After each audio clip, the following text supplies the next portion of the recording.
हिंदी कहानी हीरो का सच। तेनालीराम की कहानी है।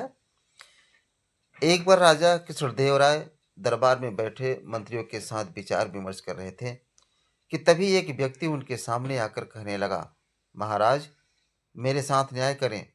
मेरे मालिक ने मुझे धोखा दिया है। इतना सुनते ही महाराज ने उससे पूछा, तुम कौन हो और तुम्हारे साथ क्या हुआ है? अन्नदाता, मेरा नाम नामदेव है। कल मैं अपने मालिक के साथ किसी काम से एक गांव में जा रहा था। गर्मी की वजह से चलते चलते हम थक गए और पास में स्थित एक मंदिर की छाया में बैठ गए।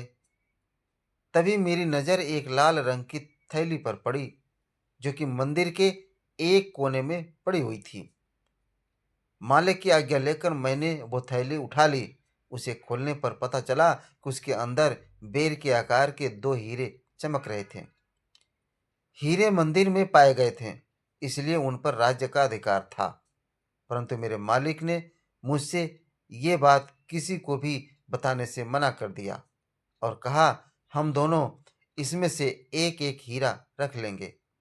मैं अपने मालिक की गुलामी से परेशान था, इसलिए मैं अपना काम करना चाहता था, जिसके कारण मेरे मन में लालच आ गया।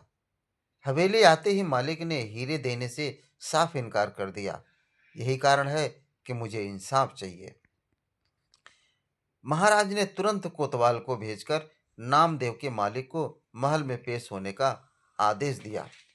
नामदेव के मालिक को जल्द ही राजा के सामने लाया गया। राजा ने उससे हीरों के बारे में पूछा तो वह बोला, महाराज, ये बात सच है कि मंदिर में हीरे मिले थे, लेकिन मैंने वो हीरे नामदेव को देकर उन्हें राजकोष में जमा करने को कहा था।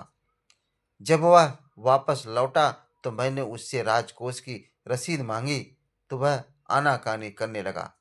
मैंने जब इसे धमकाया तो ये आपके पास आकर मन गढ़ंत कहानी सुनाने लगा। अच्छा, तो ये बात है? महाराज ने कुछ सोचते हुए कहा। क्या तुम्हारे पास इस बात का कोई सबूत है कि तुम सच बोल रहे हो? अन्नदाता, अगर आपको मेरी बात पर यकीन नहीं तो आप मेरे दूसरे तीनों नौकरों से पूछ सकते हो। वो उस वक्त वहीं थे। उसके बाद तीनों नौकरों को राजा के सामने लाया गया। तीनों ने नामदेव के खिलाफ गवाही दी। महाराज, तीनों नौकरों और मालिक को वही बिठाकर अपने विश्राम कक्ष में चले गए और सेनापति तेनालीराम महामंत्री को भी इस विषय में बात करने के लिए वहां बुलवा लिया। उनके पहुंचने पर महाराज ने महामंत्री से पूछा, आपको क्या लगता है, क्या नामदेव झूठ बोल रहा है? जी महाराज, नामदेव ही झूठा है। उसके मन में लालच आ गया होगा और उसने हीरे अपने पास ही रख लिया होंगे। सेनापति ने गवाहों को झूठा बताया। उसके हिसाब से नामदेव सच बोल रहा था। तेनालीराम चुपचाप खड़ा सबकी बातें सुन रहा था। तब महाराज ने उसकी ओर देखते हुए उसकी राय मांगी। तेनालीराम बोला, महाराज, कौन झूठा है और कौन सच्चा, इस बात का अभी पता लग जाएगा, परंतु आप लोगों को कुछ समय के लिए पर्दे के पीछे छुपना होगा। महाराज इस बात से सहमत हो गए क्योंकि वो जल्दी से जल्दी इस मामले को सुलझाना चाहते थे, इसलिए पर्दे के पीछे जाकर छुप गए।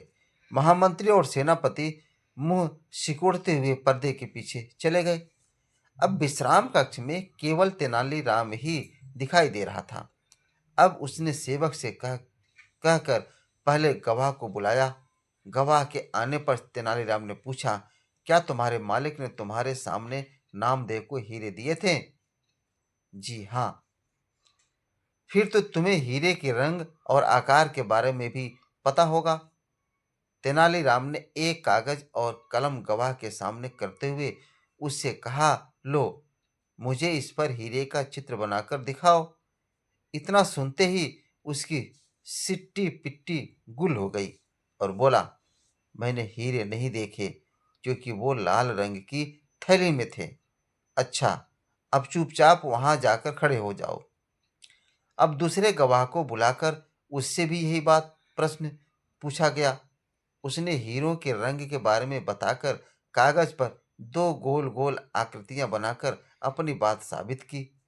फिर उसे भी पहले गवाह के पास खड़ा कर दिया गया और तीसरे गवाह को बुलाया गया। उसने बताया कि हीरे भोजपत्र की थैली में थे, इस वजह से वह उन्हें देख नहीं पाया। इतना सुनते ही महाराज पर्दे के पीछे से सामने आ गए। महाराज को देखते ही तीनों गड़बड़ा गए और समझ गए कि अब सच बोलने में ही उनकी भलाई है। तीनों महाराज के पैरों को पकड़कर माफी मांगने लगे और बोले, हमें झूठ बोलने के लिए हमारे मालिक ने धमकाया था और नौकरी से निकालने की धमकी दी थी, इसलिए हमें झूठ बोलना पड़ा। महाराज ने तुरंत मालिक के घर की तलाशी के आदेश दे दिए। तलाशी लेने पर दोनों हीरे बरामद कर लिए गए। सजा के तौर पर मालिक को 10,000 स्वर्ण मुद्राएं नामदेव को देनी पड़ी और 20,000 स्वर्ण मुद्राएं जुर्माने के तौर पर भरनी पड़ी। जबकि बरामद हुए दोनों हीरे राजकोष में जमा कर लिए गए। इस प्रकार तेनालीराम की मदद से महाराज ने नामदेव के हक में फैसला सुनाया। दोस्तों, कहानी बहुत अच्छी लगी हो तो सब्सक्राइब जरूर करें। धन्यवाद।